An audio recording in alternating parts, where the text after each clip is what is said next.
Straight out the boot room to Wembley, our second home. We come to conquer, no, we never walk alone. We dominate the cream of the crop, drawing all our strength from the roar of the Kop. It's all for one and one for all. Pass a move, we're talking total football. Here we go again, Roy's red machine. Liverpool, the greatest team the world has ever seen. Pass a move, it's the Liverpool crew. Pass a move, it's the Liverpool crew. Pass a move, pass a move, pass a move, pass a move, pass a move, it's the Liverpool crew. Hello and welcome back to the Liverpool Groove. Now, unless you've been living under the rock for the last week or so, you'll know Jordan Henderson has left the club and has moved to Saudi Arabian club Ettifaq FC, joining Steven Gerrard over in Saudi Arabia for obscene money. Now, I'm joined today by Cassie from the Kop Outs organisation to just discuss that a little bit and obviously try and understand the feelings of the LGBTQ plus community and why they do feel the way they do about the Jordan Henderson move. A lot of people will understand and agree with how they feel. Sadly, there won't be people that do agree with that, so I felt this was important to do. So, Cassie, thank you very much for joining me. I really appreciate it. Oh, thank you so much for having me on. Honestly, I really appreciate you taking the time to speak to us about it so we can sort of educate people and let them know how we're feeling. Yeah, absolutely. As I say, I think it's important for people to do that. So before we get into the move properly, for people who might not be aware, can you just tell people a little bit about Kop Outs and your involvement with them? Yeah, so Kop Outs is an LGBTQ plus support group, a fan group for Liverpool fans. It was founded in 2016 by the chair, Paul, who is a good friend of mine. And it's basically just a safe place for queer LFC supporters to come together, watch football, feel seen. And also we like to raise awareness of like some challenges and some concerns that we specifically face as LGBTQ plus people. Yeah, it's absolutely fantastic. And I would encourage anybody who is part of that community to sign up and join us. Yeah, absolutely. Before Kop Outs was formed and things like that, and before you were involved with them, what was your experience like going to the match as a member of the LGBTQ plus community? Good question. It was daunting, to be honest with you. I had a very similar experience to other queer people that I've had this conversation with, and it was basically that I sort of split my life into two. Like I was a bisexual woman who like had a girlfriend day in, day out, but when I went to the match, I was like a straight woman, and I go with my dad, and I would be a red. You know, that the two never really crossed over at any points, which I find to be really sad. Like they're two huge parts of my life. Like I'll be a red to the day I die, but I'll also be like a gay woman until I die, and it's sad that they were separated at some point. So then I finally got involved with Kop Outs, and I've sort of worked my way up, and now I'm on the committee, and it's changed for the better, really, because I feel like I can support my team in my most authentic self, and I can also be a queer person, like supporting the Reds. You know what I mean? It's been just a lovely crossover for two really important things in my life. Yeah, absolutely. You know, the work they do. I've only recently sort of come across them and looked at what they actually do, but what I have seen, it's been fantastic for all involved. So I do think it's a really important cause. How supportive have Liverpool, the club, been to the cause over the years? Oh, massively. Like, I won't lie, like it's even shocked me. I know that obviously being gay isn't political, but in this day and age, it kind of is.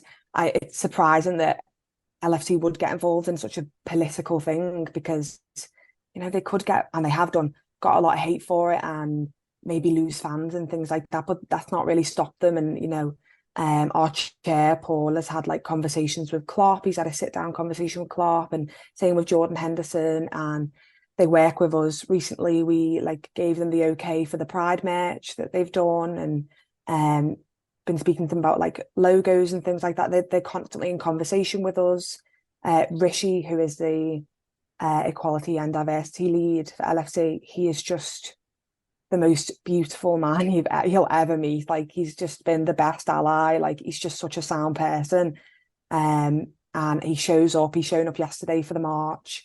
They've just been so responsive, and it's been so gorgeous to see. Yeah, yeah, and obviously you get a lot of support from other fan groups and things. I've seen obviously Spirit of Shankly are very supportive Oh of yeah. it. The disabled supporters group, they're very supportive of it. So I think it's been good in bringing sort of wider communities together to just all be respectful and accepting of everyone at the Yeah. match. Yeah, absolutely. It's been really lovely just to, to have like that solidarity from other people, and everyone just come together as like supporting like the Reds and like this like the beautiful game, as they say, you know what I mean? And everyone just come together and have a good time and respect each other, as you say. So Yeah, yeah, it's lovely. yeah, absolutely. So moving on to the deal with Jordan Henderson. Um, just explain the feeling you got when, I mean, first of all, when the deal was sort of first rumored, but then more so when it actually was about to go through and everything. What were your sort of immediate feelings in that moment?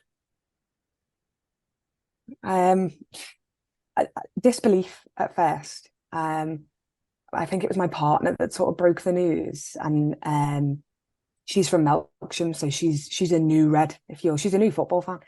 So I was surprising that she had told me, and I was like, no, he would never. And Mm, I was sat in my living room, and I was like, he absolutely wouldn't, because first of all, like it's horrendous over there, and the things that go on, like I don't think he would ever support that. And second of all, like it's just not in him. I don't think it's in him, which is naive of me. So disbelief, absolutely. At first, I was in disbelief. I was shocked.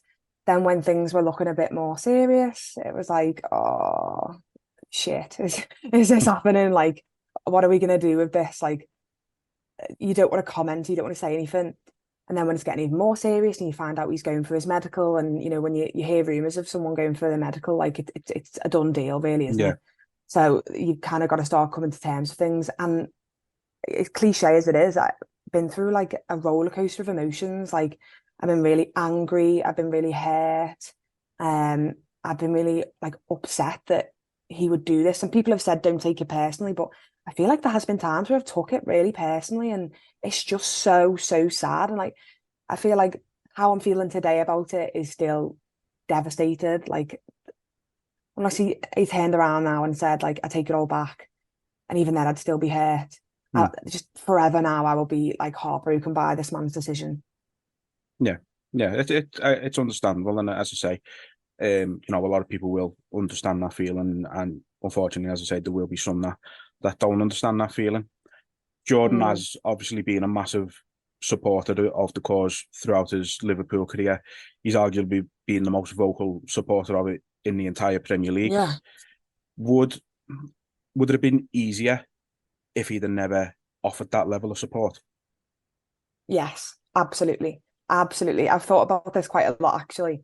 Absolutely. I think that, like with Gerard, like he's gone, and that stings. It really stings, but like it doesn't as much as it does with Jordan, because he was, I mean, I'm nearly 26 now. He's been like a huge person in my life as a football fan for the majority of my time as a football fan. And Yeah, like I think that's why it stings so much, is because he was always there, and then he went out of his way to defend us and to stand up for us. And if he'd never done that, would it have bothered me as much? I don't think so. I think that it would be sad, yeah, and I'd be gutted that someone who is, from a team that is like inherently has like socialist values, that it would upset me, yeah, but absolutely not to the length that it has now. yeah, yeah, absolutely. So there's obviously been a lot of talk on social media, Twitter and things like that. People say, that he's turned his back on the LGBTQ plus community. I think very notably Thomas Hitzelsberger has sort of called him out. Even Dom Jolly, I seen called him out, which I wasn't expecting that one, I'll be honest. Mm, But there's big names sort of calling him out and things. Then there's people who will say, if he's not going over there and actively supporting the laws that Saudi Arabia implement or agreeing with them, then they don't see the problem with that. Is the feeling for you more that him going over there in the first place is, in a sense, supporting what they do. Absolutely. Absolutely. I think that like him going over there is enough. You know, he's put money into their economy, which supports them and their government, and which therefore supports their laws. You know, and it's not even just a queer issue. It's like, you know, like an issue of human rights. It's an issue for like women. Religious discrimination is rife over there. Misogyny rife over there. Like there's no free speech, no protests are allowed there. Torture is used as punishment. I think that the minute you go over there, you're supporting that. Like that, unfortunately, that is the bottom line. Like you could never, I mean, do you believe that you could go over there and go, but I don't agree with what they do in this country? I don't think anyone could say that. Yeah, it's obviously it's a difficult approach, especially when someone has been as supportive of the LGBTQ plus community as Jordan has. I can see that it would be difficult for him to go over there, and I'd like to believe that it was a difficult decision for him to make, actually deciding on the move. And I you know, part of me would like to believe that it wasn't just money. But again, it's football. There is a good chance that is all it's boiled down to.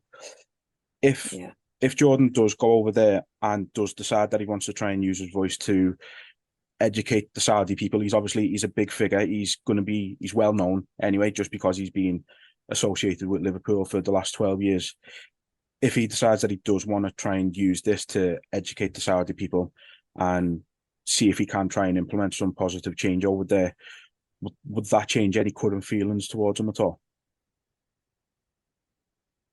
I'd like to believe that, like in an ideal world, that would be, you know, that would be gorgeous. I'd love it if he did that, but there is no free speech there, and like that, the last person, to my knowledge anyway, that went there and was speaking about pro LGBTQ plus rights got 450 lashes. I don't see him doing that and going out of his way. It was hard enough for him to do it here, I think. Yeah. Anytime a footballer speaks out on something like that, I, you know, applaud them massively, because it is difficult. It's be even harder there. You know, he's not going to do that and then be subjected to lashes. You know what I mean? Like, I would love to think that he'd go over there and try and speak out about it. But, you know, even their video where they said, oh, you know, we've just signed Jordan Henderson. They've put like a black and white box over his captain band where he's got the rainbow on. It speaks volumes, you know. So yeah, it would be gorgeous if he could go and do that, but realistically, it's impossible. Free speech is illegal there. Speaking out on something like that is illegal there, so it's not going to happen, unfortunately. Yeah, no, it does seem unlikely. To give them a minuscule amount of credit, Saudi Arabia, I know that they have made some significant changes to their culture in recent years. I know now. And I want to just say this now. To us, it sounds ridiculous when I'm about to say what I'm about to say, but to Saudi Arabia, these are significant changes. So, and women are now allowed to drive over there. They don't have to wear a hijab if they choose not to. They don't have to go out with the husband and things like that. I think there's also now there is actually a beach where women can go, and you know, they can be in a bikini if they choose, and things like that. So again, they sound mad to us, but to them, they are significant changes. Massive. Yeah, they're huge. They're absolutely huge. Very recently, the Saudi authorities have alluded that LGBTQ plus visitors are welcome in the country, albeit somewhat vaguely. Do you think it is a step in the right direction towards them actually making more major significant changes? I think the things that have changed that you just mentioned, the laws that have changed, I would say yes. But for the last, I read an article recently saying the same thing, that they welcome us as tourists, and I have to say I think that's a load of rubbish. I don't think that's true. Like, me and my partner have to look into a country's politics when we go on holiday. Like, can we hold hands in the street there, etc. I think what they're saying there is, oh, don't let the fact that we hate you and have laws against you stop you from coming here and putting money into our economy. I think that's silly and quite transparent of them. I don't think any queer person would feel comfortable going there. And just because you might treat your tourists in an okay way doesn't mean you can treat your locals, the people of your country in the barbaric way that you do. However, the things you mentioned before, you know, we've all got to start somewhere. There were some awful laws for us, 60 years ago, and things have changed massively. So it's lovely to see, and I hope it continues in that way. I really, really do. But then and only then is when I would say it'd be okay for a football to go over there when things had changed. Yeah, and you make a great point there, to be fair. You know, the way they treat visitors may be one thing, but the way they treat their own people could be a completely different issue. So I think that's a very, very good point, to be fair. So you mentioned a little while ago the club have been very supportive of LGBTQ plus people in general, and obviously, you know, the causes that the likes of Kop Outs and other organisations are fighting for. I seen the support was very, very apparent at yesterday's Pride event. Why is the club not facing too much criticism for accepting the Saudi money with this move?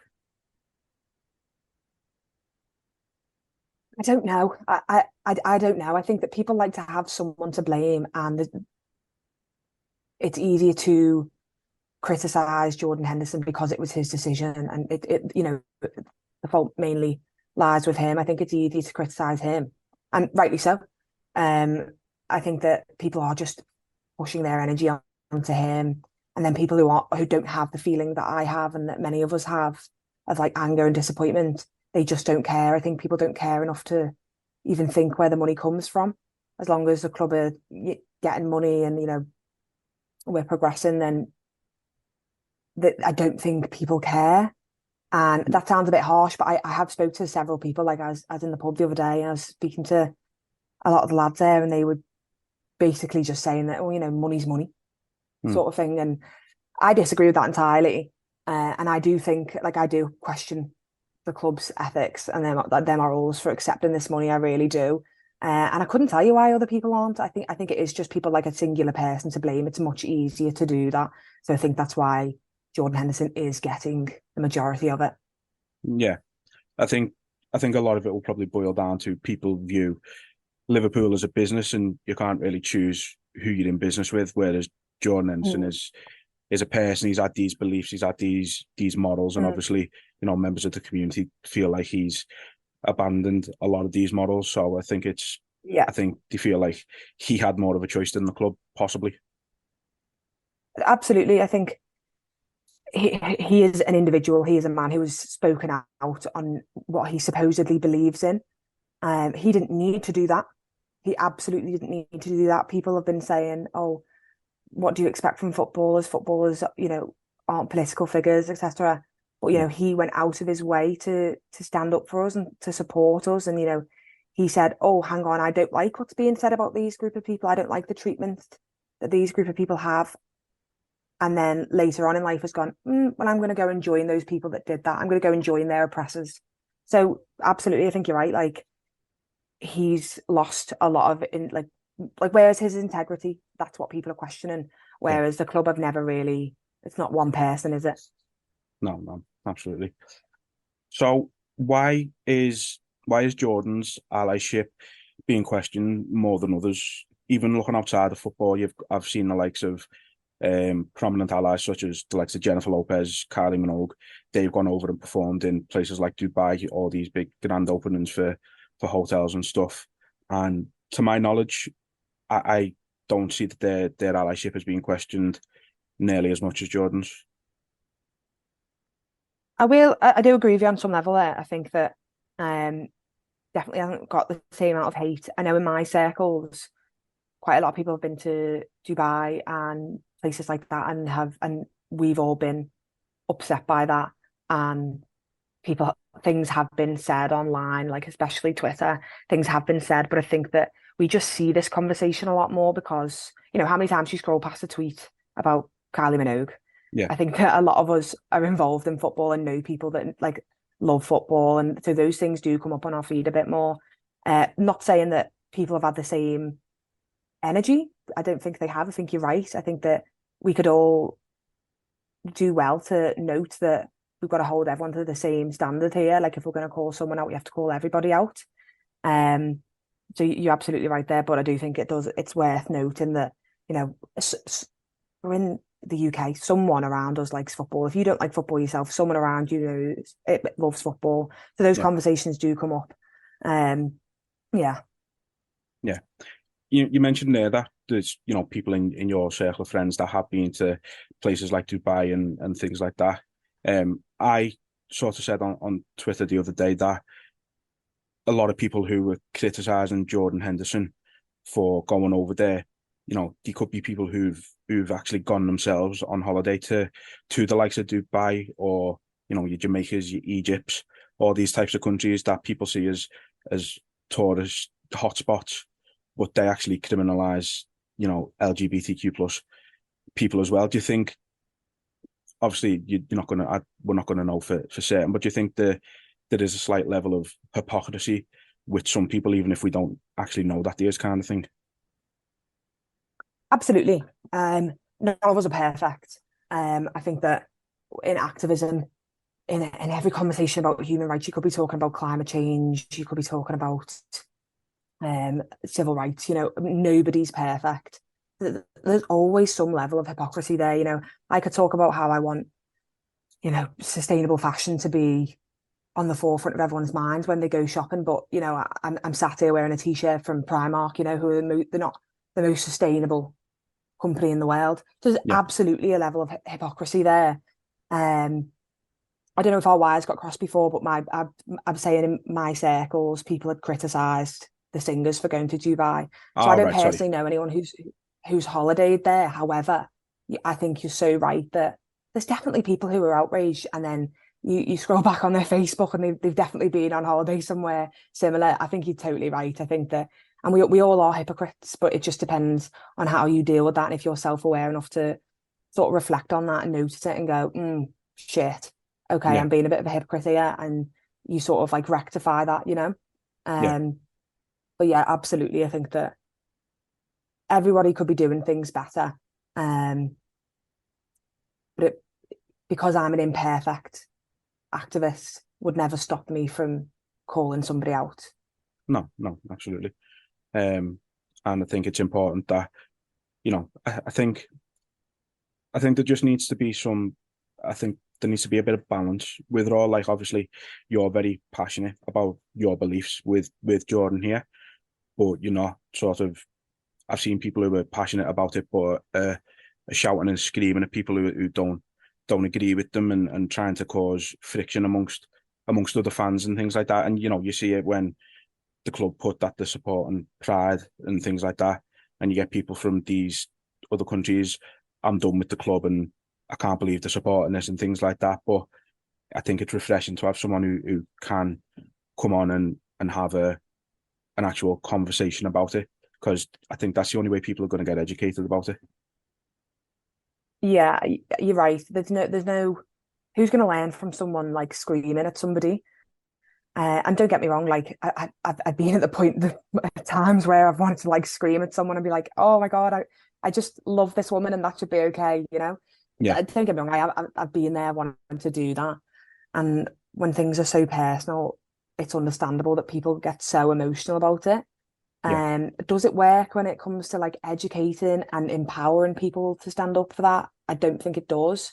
You know, I'm in a very close circle of friends, and one of my close circle of friends is the majority of them are straight men. In fact, I think they're all straight men, and we all go and watch the footy together, and we all sit and watch the footy together, and they will constantly say to me, like, if you had, you know, come out here shouting or like kicking off on us, I don't think I would have learned anything. But because you sit down over a pint and have a chat with us, it's more digestible. I don't feel like intimidated by it all, and I feel like I can ask questions in a safe space.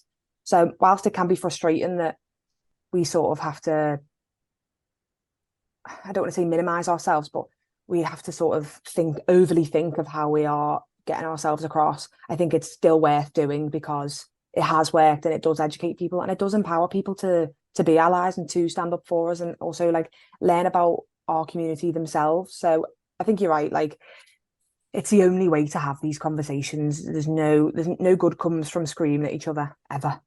No, absolutely. So this one's a little bit of a hypothetical question now. So with Jordan leaving and obviously James Milner leaving as well, there is the possibility that Mohamed Salah could end up being the next Liverpool captain or vice captain. With that, obviously him being a Muslim, there is the possibility of him then not wanting to support the various campaigns, the rainbow laces. He might not want to wear the rainbow armband. If that was to be the case, what would there be any sentiments of a similar feeling towards him as there is to Jordan now, or is that completely different, do you think? I think that's a very, very difficult one. My sort of thoughts on religion and human rights and the respect I have for people and their religion, there's always been, I will support whatever religion you support. I will support your want to support that. As long as it doesn't infringe on anyone else's human rights, as long as it doesn't hurt anyone else, it doesn't upset anybody else. I think that would probably be a conversation that the club would have before they made him captain, potentially. Yeah. But let's just say they didn't, and then that did happen. It would be sad. And I think that people would be upset. I would be upset. I would support his religion, and I do support his religion, but I don't support the part of his religion that says that it's not okay for me to exist. Yeah. So in that sense, like it would raise some questions for me with the club and what they choose to support. Yeah. But in no way would that be me saying I don't like Salah's religion, I don't like his beliefs, you know. Yeah. But I think, yeah, people would be upset and people would be hurt because what would they do? Would they just say, drop the Rainbow Laces campaign? We're not having any, the captain band isn't going to have a rainbow on it anymore. Like, there would be really difficult conversations that would have to be had after that. Yeah. Do you think because it would be more a religious aspect with him, if that was to happen, there'd be probably more understanding about his decisions in not supporting them? You know, I think Mo seems very progressive in things like that. Obviously, he's gotten a lot of stick over the years from, you know, other Muslim fans for putting a Christmas tree up and things like that because his daughter wants one. But I feel like with him, I think if he chose not to support it, I feel like there'd probably be a bit of a level of understanding with him. Yeah, I think so. Actually, I think there would be. Yeah, I don't know if that would be. I don't know if that would directly be from queer fans. I think that the majority of queer fans, anyway, I think that we would still be saying that, you know, our right to live comes before his religious beliefs. Yeah. But I do think that on the outside of that, there would be people that would go, well, it's his religion, so let him believe what he believes. But then, like, my question to those people would be, why did this man's religion, which is a choice, come before how I was born and who I am? Yeah, absolutely. So before we finish up then, again, for people who might not know, just let people know how they can follow Kop Outs and how they can support what you're doing. So we are on Twitter, which I now believe to be X, at LFC_LGBT, and then we're also on Facebook. And there's a direct link on Facebook if you just type in Kop Outs. So the direct link for how you can join us. Then there's a Telegram group chat where we all chat about the footy and we all arrange to meet up and things like that. There are events you can come to. There are friends you can make. There's great conversations to be had. So I would absolutely encourage anybody to join us and support us in any way they can. Yeah, absolutely. Well, Cassie, thank you very much. Hopefully this has been, you know, an educational sort of discussion for people to have, and hopefully, you know, there is that bit more understanding for people out there, even if this only helps one person understand the feelings of the community better, then it's a success in that sense. So thank you very much for coming on and you know, taking the time to help with that education. Yeah, no worries. And thank you so much for, you know, giving us Yeah, no, my pleasure. Yeah, thank you very much. voice, amplifying our voices. It's honestly, it's refreshing and it's appreciated. absolutely. I'm happy to do it, and any support we can offer, then we'll always be willing to. Thank you so much. No problem.